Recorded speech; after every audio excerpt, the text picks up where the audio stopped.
किया था। वजारत दिफा के नए दफातर का इफ्तिदा वजीर आजम नरेंद्र मोदी ने किया। जदीद तकाजों और कामकाज में बेहतर तालमेल बनाने के लिए नया दफ्तर बनाया गया है।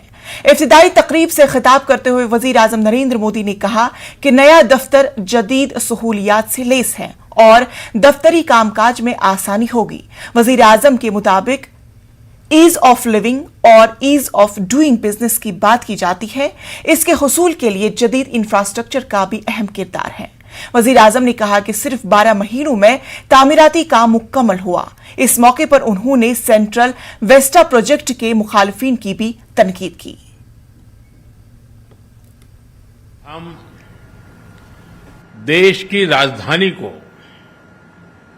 नए भारत की आवश्यकताओं और आकांक्षाओं के अनुसार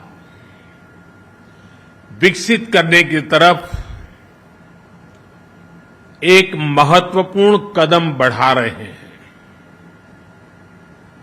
ये नया डिफेंस ऑफिस कॉम्प्लेक्स हमारी सेनाओं के कामकाज को अधिक सुविधाजनक, अधिक प्रभावी बनाने के प्रयासों को और सशक्त करने वाला है।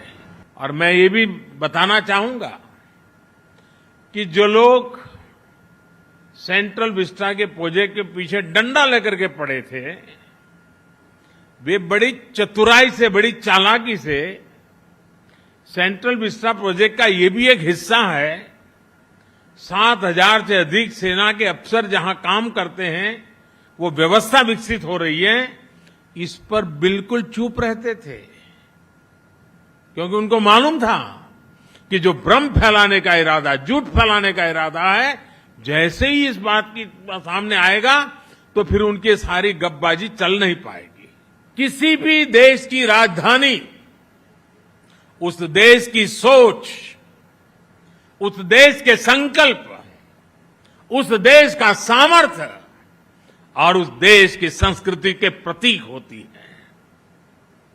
भारत तो लोकतंत्र की जननी है, इसलिए भारत की राजधानी ऐसी होनी चाहिए जिसके केंद्र में लोक हो, जनता जनार्दन हो।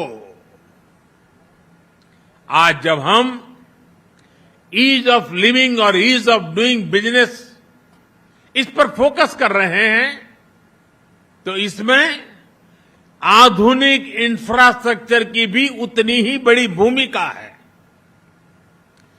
सेंट्रल विस्टा से जुड़ा जो काम आज हो रहा है, उसके मूल में यही भावना है। मरकजी वजीर दिफा राजनाथ सिंह ने वजारत दिफा के नए दफातर को